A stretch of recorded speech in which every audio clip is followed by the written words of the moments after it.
Ever wondered what it takes to turn unimaginable adversity into a life of purpose, impact, and resilience? I am Dr. Frank Douglas, the host of the Antifragility Reframe podcast. In this episode, we shall learn how an 18-year-old college student who became a quadriplegic from a football injury shattered all expectations and inspired everyone around him to think differently about access, opportunity, and the extraordinary strength he found in being anti-fragile. My guest today is Mr. Kenneth Kunken. He has actually been a quadriplegic for about 55 years. We do have something in common. We both went to Cornell. He is a lawyer, now retired, but spent a lot of his time working with the Viscardi Center, in which he coached and counseled individuals who needed help with vocational challenges and choices, many of whom had various disabilities. He's also on the Cornell University Council. Mr. Kunken, welcome. Thank you so much, Doctor. Okay. As we talked in our pre-interview, I transitioned the podcast from the Reframe Resilience podcast to the Anti-Fragility Reframe podcast. And I think you are a fantastic example of anti-fragility, namely taking a challenge, and in your case, a severe challenge, and becoming stronger, becoming better. So if you can share with us anything which you would like to share with us, one or more of your challenges, and then we can talk a bit about how the way you handle that challenge exemplifies being anti-fragile. Sure. Well, Doctor, the end of this month, October, will be 55 years ago that I suffered a spinal cord injury playing on the lightweight football team at Cornell University. And as a result, I'm a quadriplegic. I'm almost totally paralyzed from the neck down. I have a little bit of movement in my left arm, but nothing in my fingers or my wrist. And on the right side of my body, I could just shrug my shoulder a little bit. So I need help with basically all my physical activities, all my activities of daily living. And following my injury, I spent 9 months and 20 days in various hospitals and rehabilitation centers. And it soon became clear to me that as a result of my physical limitations, I needed to make the most of my mental and intellectual abilities. So when I was finally discharged from the rehabilitation center, I returned to Cornell University, where I completed the final 2 years of my undergraduate degree in engineering. But it was quickly apparent to me that engineering was not a very viable field for me. I mean, this was well before the age of laptop computers. But I was fortunate that I had taken an elective in psychology. My psychology professor, by the name of Dr. James Moss, took an interest in me and encouraged me to pursue a career in counseling and trying to help others as a counselor. So I took his advice and earned a Master of Arts degree from Cornell in counseling and student personnel administration. And then to increase my counseling credentials, I went to Columbia University, where I earned a Master of Education degree, majoring in psychological counseling and rehabilitation. So, Doctor, just to tell you a little bit more about these times, it was in the mid-1970s. Here I had 3 Ivy League degrees now, 2 master's degrees, and I couldn't get a job. No one would hire me. Everybody seemed to think I was just too disabled to work. Doctor, I was even turned down when I offered to volunteer my services. Finally, I found one organization willing to give me that opportunity. That organization is now called the Viscardi Center, after its founder, Dr. Henry Viscardi Jr., and they're dedicated to helping people with disabilities, both in their education as well as in their work life. So I'm so proud now to be affiliated with them and to currently be a member of their board of directors. That is just an incredible life story that you have lived and continue to live. As I think of anti-fragility, and I said at the opening, you are a living example of being anti-fragile. If we think about shifting perspectives, you want to address that a bit of how you had to shift perspectives in order to take on a new life, moving from being an engineer. Okay, I'll tell you about that. Doctor, before my injury, I was very physically active. In fact, if anybody described myself, I always thought of myself as an athlete before someone who was also a fairly good student. In high school, I started on the varsity football and wrestling teams. I played in three different softball leagues, and I worked during the summer as a lifeguard. And in an instant, I went from being in the very best shape of my life and being incredibly physically active to being almost totally paralyzed and having to depend on others for everything that I needed. And at the time, I would have considered myself a bit of an introvert as well.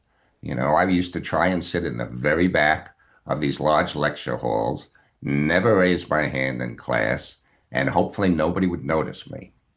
And now suddenly, here I am, paralyzed, needing help and having to ask for it with the help that I needed, and being stared at wherever I went. Because back in the early 1970s, you didn't see many people in wheelchairs out in public back then.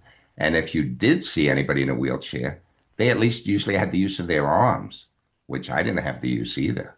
If I went into a cafeteria, I needed somebody to feed me. Now, you never really saw somebody in public, an adult, being fed. So wherever I went, I felt I was being stared at. And it was a very difficult adjustment for me to make. It's as you are uh, describing what this new life was for you. Here it is. You have to find your voice now, even though you kept it hidden, as you described. Absolutely. And, I was really surprised that I was being asked to deliver talks in front of large groups and organizations. And I was even more surprised when words came out of my mouth when I was speaking in front of a group. But it took a while, and eventually I got used to being in public, surrounded by other individuals who were looking at me, and me being the center of attention. Yeah. So loss of movement led you to the shift of finding your voice. Very much so. And, I might add that before my injury, my favorite subject was always math. That was always the course that I had the most aptitude for. And suddenly, now with my limited movement, and again, before laptop computers, it would be very difficult for me Mhm. to pursue a career using my math ability. And to change my perspective and suddenly focus on psychology and counseling was a big, big adjustment for me. But I was fortunate that I had the proper help and support, and it made quite a difference in my life to suddenly be more vocal when I'm dealing with people than rather relying on my math ability. One of the things that I talk about with respect to anti-fragility is one of the elements is expanding access. And when one listens to your life story at the time of the accident or shortly thereafter the accident, one would conclude that access actually has now been limited to you. It's Want to interesting that you, discuss that? right, it's interesting that you put it that way. When you mention access, I'm reminded of what it was like back in the 1970s. Keep in mind, this was about 20 years before the Americans with Disabilities Act took effect. And very few facilities back then were wheelchair accessible. And Cornell was particularly inaccessible. I mean, Cornell's on a very hilly terrain in upstate New York. Yeah. Just about every one of its buildings has steps in front of it, Yes. and there was not one ramp or curb cut on the entire campus. One of the classes that I took 3 times a week was located in a building that had 16 steps in front of it. Ah, And my dorm room was in a building that had 10 steps just to get in. Doctor, on my first day of classes back at school, I had to be either pulled up or bounced down close to 100 steps just to attend my first day. I was very fortunate that with the help of my personal care attendants and my fellow classmates, I was able to continue to go to class and eventually earn my undergraduate degree, where I became the first quadriplegic to ever graduate from Cornell University. one Thank of you. the things that we talk about in the anti-fragility reframe is multiplying benefit, which your life has been. So we Thank want you. to talk about it a little bit, a bit. Sure. Well, I was thrilled to get my job at the Viscardi Center. And mostly what I was doing was counseling other individuals with disabilities, both in personal adjustment counseling as well as vocational and placement counseling. And the center kept expanding on my roles and duties.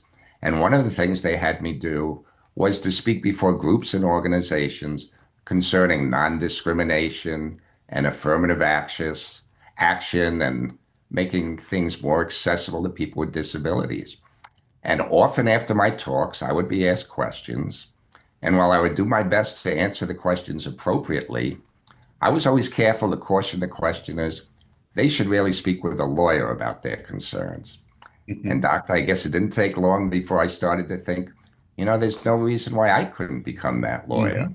Hmm. Hmm. So I left my job at the center, went to Hofstra University School of Law, became a lawyer, and did an internship at the Nassau County District Attorney's Office.